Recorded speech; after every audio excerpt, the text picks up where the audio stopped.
अस्सलामु अलैकुम वरहमतुल्लाहि वबरकातुहू। उम्मीद है कि आप तमाम अहबाब खैरियत से होंगे, काफ़ी अच्छे होंगे। आज की ये वीडियो बहुत ही खुशखबरी है। जो लोग इस्लामिक यूनिवर्सिटी ऑफ मदीना में 2021 के लास्ट में अप्लाई किए थे, देखिए आज की इस वीडियो में आपको इस्लामिक यूनिवर्सिटी ऑफ मदीना के बारे में एक खबर दूंगा जो कि नई अपडेट है और जिससे कि आप बहुत ही खुश हो जाएंगे। तो सबसे पहले मैं आपको कहूँगा कि सबसे पहले आप अपना स्टेटस को चेक करें, आपका स्टेटस क्या हुआ है, कुछ तब्दीली आई है कि नहीं है। देखिए आपको मैं शुरू से बताने की कोशिश करूंगा।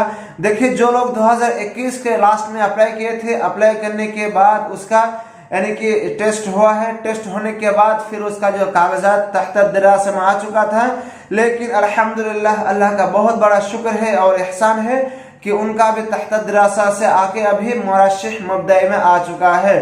तो ये हमारे और आपके लिए बहुत ही खुशनसीबी की बात है कि मुरश्शिह मुबदई में आ चुका है और जिसको सिलेक्शन हो गया है उसका कागजात मुरश्शिह मुबदई में आ चुका है और जिसको नहीं चुना गया है तो उसका कागजात को कैंसिल कर दिया गया है। अभी ये न्यू अपडेट आई है तो मैं सोचा कि एक शॉर्ट वीडियो में आप तक पहुंचा दिया जाए, जिससे कि आप भी अपने खुश हो जाएंगे और आप अपने स्टेटस को चेक करेंगे। उम्मीद है कि आपको ये वीडियो पसंद आई हुई, तो इस वीडियो को ज्यादा से ज्यादा शेयर कर दीजिए और हमारे इस वीडियो को लाइक कीजिए। फिर मिलते हैं नेक्स्ट वीडियो में, तब तक के लिए दीजिए हमें इजाजत। अस्सलाम वालेकुम व रहमतुल्लाहि व बरकातुहू।